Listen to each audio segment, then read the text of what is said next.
И добър ден и от мене. Ще го наречеме така, първия епизод.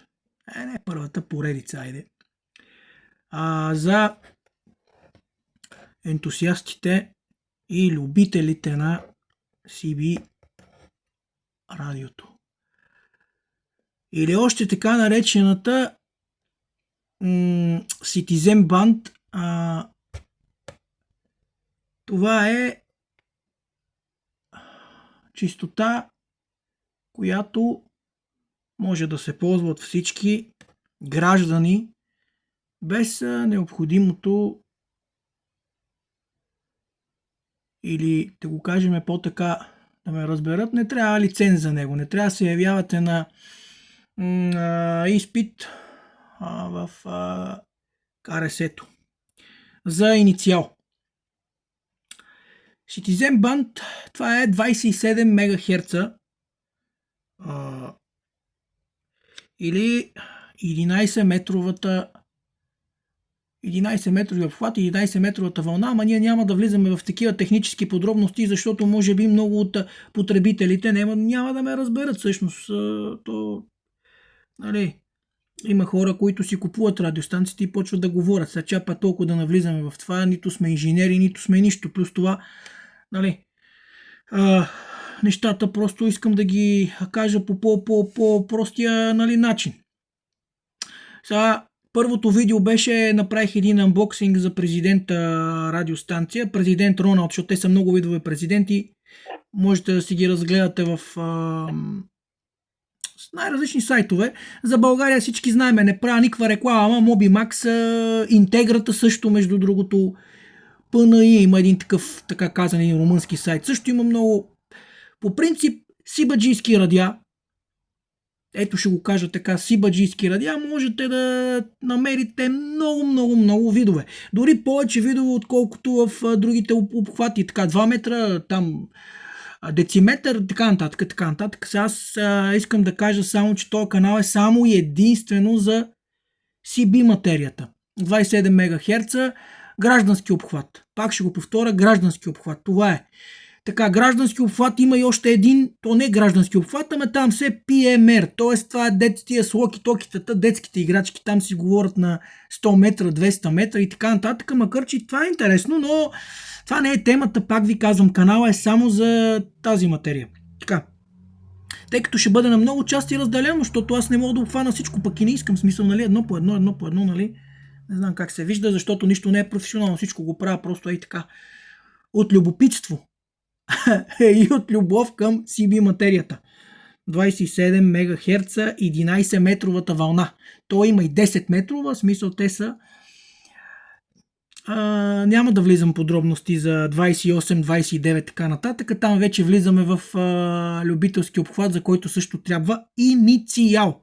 И то за България, директно го казвам, там се говори с клас 1. Тоест и да имате клас 2 не може да го ползвате. Така че да, говорим само за свободната чистота, т.е. свободна имам в предвид граждански обхват CB 27 МГц или Citizen Band.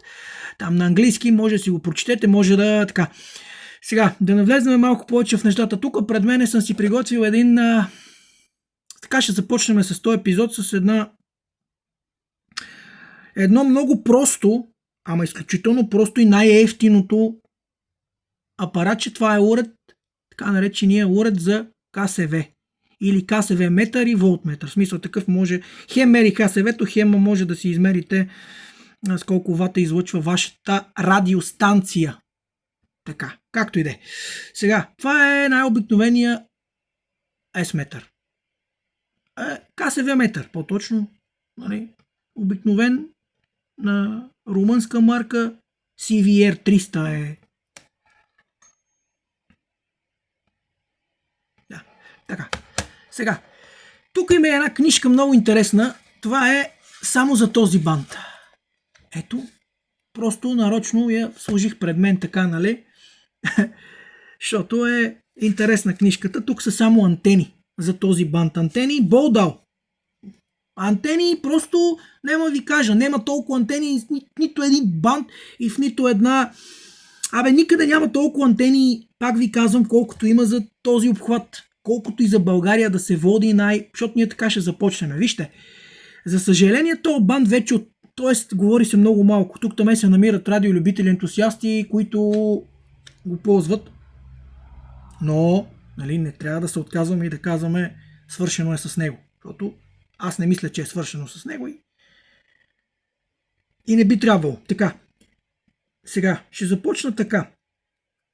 Историята на този банд е на Citizen банда 27 МГц, как искате, така си го калкулирайте. Така си го, нали, наречете, ако искате въобще. Това едно време аз съм малко така среден набор. Служил съм в казармата, нали?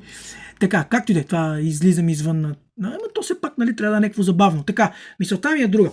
Когато GSM-ите бяха кът, знаете ли, че в малките градове, тъй като аз съм от малък град, живея в София в момента, не в момента, но си живея в София вече, тук си създадох семейство и така, в момента съм в София.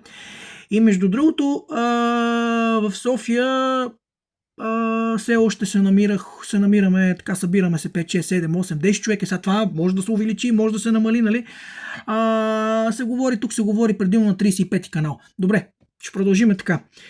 Едно време, знаете ли, случвало се да няма свободен канал, защото всеки си говори. Толкова много се ползваше 95-та, 8 година и така нататък, нали, годините са различни и така. Тъй като имате да ползвате, все пак не са малко така наречените 40 канала. Те са 40 канала, в които вие може да говорите. Нали? Ще ви обясна за 25 канал, за 9 канал, за 19 канал. Нали? Това са 3 канала, които, нали, и в момента, нали, не е редно да се говори там. Ще ви кажа защо. Другото, което е за този банд, много се нарича от радиолюбителите тираджийския банд. Така ще го кажа малко, тираджийския банд. Значи, какво значи тираджийски банд? Само, че ще ви кажа, че не го ползват само тираджиите. В момента се ползва от от такива фермери, които имат машини. Връзка между комбайн трактор. Лично имам примери, затова ви го казвам. Връзка между нещо като централа с трактор. Връзка и така нататък. Тоест, той не е само тираджийски банд. Защо се казва? Но дори тираджийски банд, какво му е? Тираджийски банд. Да, даже между другото, ето тук на корицата е нарисувана, да. Тир. Камиона. То не е тир, камиона. Вижте как хубава мълния. Ето. Така, показвам ги умишлено тия неща. Тираджийския банд. Добре, както и да е. Тираджийския банд, ето за България 25 канал. Тоест тук на 25 канал повече говорят шофьори. Но не само. Хора с хлебарница. Примерно аз имам човек, който има хлебарница, има бусове и те си говорят на определен канал. Там между тях си. Те не са тираджи. Добре. Махаме тази тема. Разбрахме се. Тираджийския банд, но не е точно така. Така, другото, което е, продължавам вече, нали, така да нализам малко повече в материята. Тая чистота, дължината на вълната е много голяма. 11 метровата вълна. Тоест, в смисъл, пак ще се постара да не влизам много в... така, ще го обясня по по-прост начин. Тоест, антените при този банд се налага да са много високи, много дълги. Вертикали повечето. Примерно на кола. Ще започнем с автомобилите, след това ще преминем към базовите станции. Базова станция, т.е. вие имате радиостанция CB радио във вас и на покрива на къщата или на блокчето имате антена. Това е базова станция. Съответно тя е по-високо и така. Но ще започнем с колите. Значи при колите в момента се продават хиляди видове антени. Много са. Просто разбирате ли колко са много. Много. Но нарочно е така, ще го прелиста, просто то може и да не се виждат, но ето. Всекакви видове. Значи антени, буквално ще го кажа Бог дал, нищо че ето. Каквито се сетите, антени, много са. Така, защо затваряме книжката? Антени много, но тук има една уловка. За лек автомобил едно, за тир камион е малко по-различно поради простата причина, че това е проста причина и елементарно. Кабината е по-висока от земята. Тоест, камион е по-голям от колата. Нормално. Тоест, той е по-нависоко. Те могат да дигнат и 3 метра нагоре, 4 метра нагоре, дори 4 метра чак не. Но 2 метра нагоре, да го кажем, от кабината. Има такива антени. За лек автомобил така съпоставката е да започнем от 1,50 и 60 нагоре. Тоест 1,60 между другото е сравнително. 1,60 има 1,80 антени. Продават се такива. От 1,60 нагоре. Ще свалим надоле. Малките антенки под метър има 80 см, 95 см, така антени. Дори тук ги има. Може да ги намерите в много. Пак ще ви кажа и магазините, но тъй като клипчето ще ги правя подред, няма да мога в един да ви кажа всичко и не е окей. Искам да по-дълго време да съм с... да продължим тая... да кажем този казус с този обхват, защото не се говори и така нататък. По него пък е много интересен и много хубав обхват. За колата пак казахме малките антенки. Сега, тук вече слагам моите опити. Аз съм се мъчил много. Инвестирах, в смисъл, ще ви покажа между другото и антени имам нафъргани, малки. С две думи, не стават. Тоест, под 1,60 не слагайте на вашата кола. Директно го казвам, без не слагайте на вашата кола, защото ефектът е много малък. Сега, ако вашата базова станция с вас искате да си говорите с приятел, брат, сестра, така нататък на около 5, 6, 8 км с тази малка антенка, 80 см, ще стане. В смисъл ще стане. Всичко е в рамките на може да стане, може да не стане, зависи от къде се намират и така. Но сега, да се върна малко на малките антенки, те са много хубави за гараж. Значи в гаража, също и моя гараж е нисък, повярвайте ми, много голем проблем е. Трябва чупещо рамо или така наречените пеперуда. Тя се отвива и антената пада. Другия момент е антена, която е на магнитна основа и се отвива, прибирате, завивате. Ще ви кажа обаче, магнита, който един път е настроен, говоря за магнит, защото може да... Сега има разлика между магнитна антена, между пробито купе и захваната, с планка от задната страна на автомобила, зависи ако е комби, ако е седан, хетчбек и така нататък. Но най-хубавото според мен място е, сега много ще му проверга, центъра на автомобила, т.е. средата на покрива. Така, говорим за магнитните най-вече. Това са нещата, предизвикателствата са гадни, ако ще ползвате антена дълга в нисък гараж. Но това е. Това са незгодите на този обхват. Проблема е такъв, че трябва дълга антена. Това е.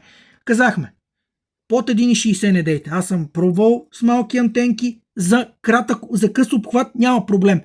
Значи имам една, ще ви я покажа. Тя се води пеперуда с копче, което позволява настройката. Ще поговорим. КСВ-то. Така нататък съглушаването между антена и станция. И нещата се получават. Значи, примерно, излизал съм с такава малка антенка от 7-8 км и изведнъж се едно някой ви отрезва кабела. Малко мърдам сърцето, но това е за съжаление, така ще говоря. Така съм го избрал, така ще бъде. И изведнъж рязко приключва всичко.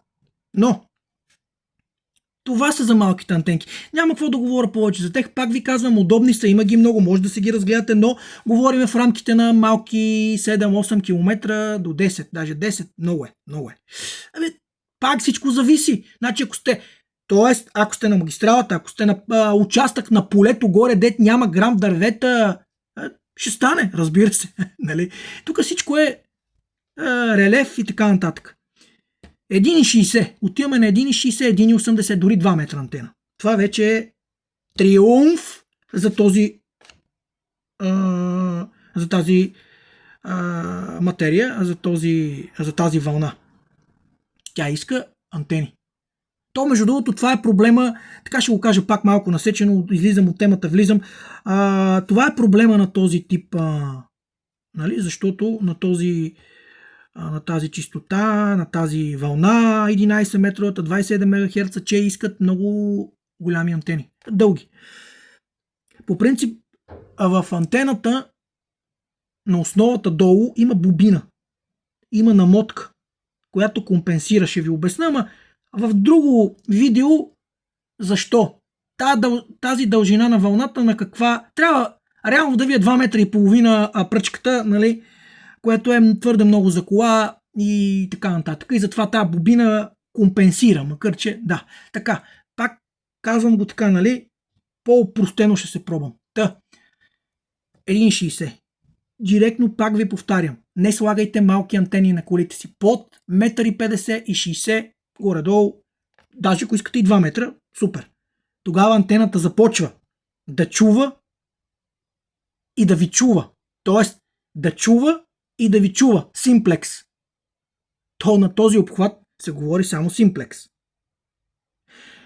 И защото има шанс, ако базовата антена е силна, да чуете не, но тя вас да не ви чува. Тоест, вие натискате трубката, започвате да говорите и той ви казва само шум, пак вие го чувате, що годе добре, дори и с малък шум. В този обхват, между другото, си има шумове, няма как, ще поговорим и за това. Обаче новите радиа не са като старите, има много подобрения, които са направени. Защото старите си бита, ползвал съм едно време, започнал съм с радиостанция, между другото, Щабо. И така нататък. Такситата едно време много ги ползвах. Имаше Diriland, едни такива с един дисплей, много беха странни едни, да. Midland, и така нататък, и така нататък. Много са. Кобри, Мобри, примерно. Ще поговорим след това и за Европа. Къде се ползва? Колко много се ползва? Това, че в България ние съседката Румъния, няма да ви говоря там какво се случва. На 22 канал. Какво се случва там? Ходил съм, тъй като родом съм от град Лом, не го крия, там близко Румъния и така нататък. След това ще поговорим и за папагалите. Тук има много едно но, защото един сложен папагал на хубаво място много ще удължи обхвата. Разбира се, нормално. Вие говорите на папагала на канала, той записва и го препраща. Тоест, ако той е на високо, какво се получава? Насам, като триъгълник. Папагала в най-високата точка, вие сте в ниско, кореспондента е в ниско. Той ви го взима, а папагала чува вас, записва и го препраща натам. Тоест, през 9-та планините от 10-та. Така че ето, това е нещо като на другите чистоти, дето имат репитрите. Само, че това е симплексен. Влезнах много в неща, които, нали, не е окей. Какво друго? Много рекомахам. Ще извинявате, ама това е. И малко ми се мърда това, но всичко тук е. Всичко е импровизирано. Нямам никаква техника за записване. Записвам с телефон. Така. Просто защото исках малко така, но тъй като клипчето става много дълго, след малко ще прекъснаме. Започваме първи епизод така. Пак ви казвам. На автомобилите си антени над 1,50, 1,60, за да имате горе-долу добро покритие. Значи, ще ви дам пример. С една антена от 1,60, 1,70, ако искате. Пак казвам, може и 2 метра. 1,90 също ги има вече. Ще ви кажа и за марки и така нататък, но в другата поредица. Също така, пак ви казвам, с 1,60 антена, 1,70 антена, спокойно, София, примерно, от младост съм правил връзка с човек на къде да ви кажа, той беше в Младост Надежда. Нещо такова. Никакъв проблем. От моята базова станция също си говоря с вкъщи. Нали, това е идеята, нали? Без никакъв проблем. С малката антенка чувам се, не чувам се. Правили сме експерименти много. Обикалял съм, така нататък. Просто да. С две думи. Сибито. Да завършиме така. Колкото по-нагоре, толкова по-добре. Тоест, за съжаление, това е проблема на този тип обхват. Искат по-голями антени заради дължината на вълната. Нормално. Тоест всичко е... Физиката не мога да излъжеш. И така. Това е общо взето, което исках да ви кажа. Така, набързо само ще кажа този S-метър. Когато се... S-метър. КСВ метър, извинявам се. За да монтирате една антена на автомобила, след като я сложите, опънете кабела, задължително трябва да направите калиброване, съгласуване между антена и станция. Това е уредът. Не само той. Казвам ви, това е най-обикновения. Може да си купите, има вече дигитални, скъпи и така нататък. Казвам така набързо. КСВ трябва да е не повече от 1,5. 1,1, ако го направите 1,2, 1,5, няма проблем. Над 1,5, също някой ще каже, той с 1,5 става. Само, че започва едно нагреване на радиото. Също така влияе върху Как да го кажа по-напросто, защото има хора, които няма да разбират. Покритието на... Тоест могат да ви чуват по-малко, заради това, че КСВ-то ви не е като хората. Твърде високо е. Пак го казвам, опитвам се да не е много трудно, защото има потребители, които няма да разберат какво им казвам. Затова го казвам така, нали, да ме разберете. Горе-доле калиброване на това трябва да е между 1,4 да го оставите 1,5, макар че, нали, 1,2, 1,3, 1,1. Стрелката трябва много малко да мърда. Това е. Измерването обаче ще ви кажа в друго видео как става. Тоест има 40 канал, първи канал, 20 канал в средата, горе-долу. Трябва да е, пак ви казвам едно, защото примерно на първи канал едно ще ви покаже като КСВ, на 40 ще е друго. И там ще ви кажа, ако на 40 канал, примерно, нали, е едно показание, на първи е друго показание, трябва регулиране. Регулирането на антената става обикновено те 1,60, имат един шестограм се отвива и просто я издърпвате по-нагоре или по-надолу. И по този начин, нали, сега някой ще ви каже, трябва да се реже. Според мен е хубава антена от 1,60, защо да я съсипвам? Или кабела, който е, ето това е. Ето това е кабела, който да се реже, да се настави и така нататък, нали, за да направите нормално КСВ-то. Което това за мен е, нали, има си други начини, то си е изпипано как трябва да бъде. Нали. Сега едни режат антената, скъсяват я и така нататък. Но КСВ-то горе-долу трябва да е между този, как ви казах, 1,2, 1,5. Нали. Сега, колкото по-малко, толкова по-добре, да съм по-точен. Това е. И под 1,60 не слагайте на автомобилите си, защото, освен, пак казвам, ако искате нещо, сега нямате друг начин, сложите 90 см, 80 см, ще става, но няма да ви върши работа за дълги, нали, смисъл за хубаво покритие. Тоест, да, навънка, извън града ще ви чуват, може би повече, но малката антенка не върши никаква работа. Толкова са за днес от мен. Очаквайте ме с вторията поредица. Продължаваме обяснение за КСВ-то и вече натам ще започнем след това базови антени, как стават нещата и ще завърша така. CB-то въобще не е за подценяване. Искаме да се събереме повече, да ставаме повече, да се говори повече. И заключението, CB-то може да се ползва без лиценз, т.е. без да ходите в КРС за България да си изкарвате инициал. Може да говорите от 1 до 40 канал свободно. Сега, заводско 4 вата се говори. 4 вата. Това е за България, т.е. за Европа 4 вата.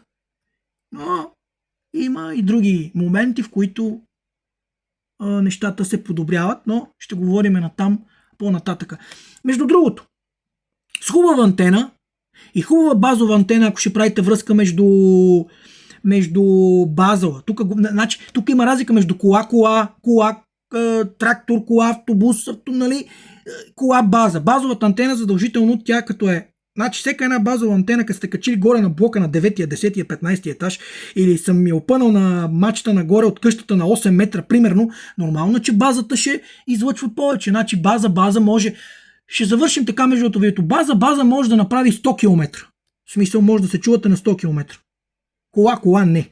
Казвам ви го, за съжаление не мога да се пребориме с гравитацията, така че, но горе-доле нещата са много добри, много е хубава материята, искам да запозная повече хора с тази материя, може би като навлезнат клипчетата по-нататък ще има хейтове, ще има, нали, такова, мен не ме интересува, аз го правя, защото това е много хубава материя и е свободна, т.е. може да си говорите, свободна, сега не мога да се прекалява с някои неща, но спокойно може да се събираме, да си говориме, всеки може да си сложи в колата такова радио. Абсолютно няма никакъв законова пречка. Слагате си радиото, антенката и си говорите. Това е. Пак ви казвам, за София 35 канал ще проверя, мисля, че Варна, Пловдив, нали, всеки град може би си има там, но, нали, канал, но за София 35 и там за Варна, мисля, че по сайтовете мога да намерите, примерно по морето също се говори, засичал съм кореспонденти. Така, общо ето това е. 25 минути стана, много е дълго. Чао ви, така един палец от мене, това е красотата, ще ви показвам антени, ще ви показвам всичко, пак ви казвам, купете си антени, купете си радиа и да говорим. Ще говорим и за марките радиа, макар че за марките радиа ще избегвам повечето тая тема, защото всеки ще кама, ми харесва това, не това. Тоест, в момента на пазара CB радиа има много. Не е само в MobiMax, не е само в Интеграта, може да си поръчате и сега вече, нали, знаете, че има всякакви платформи от Китай, от къде ли не. Пълно е с CB радиа, между другото. Това е общо взето, което исках да кажа и ще продължавам да казвам и няма да спра да говоря за тази материя, защото е много интересна. Това, че не се ползва в България, но това, че не се ползва, все ще има някой да я ползва. Завършвам с максимата. За всеки влак си има пътници. Тоест, както говорят на Simplex с лиценз на 2 метра, на дециметра, няма да навлизам въобще, защото този канал няма да е за това. Така, между другото съм радиолюбител, имам лиценз също, но тази материя си ми харесва, имам си я на колата, имам си вкъщи, правя си връзки и така нататък. Чао за сега, продължаваме, очаквайте ме скоро с втората, айде да го наречем втори епизод. Чао!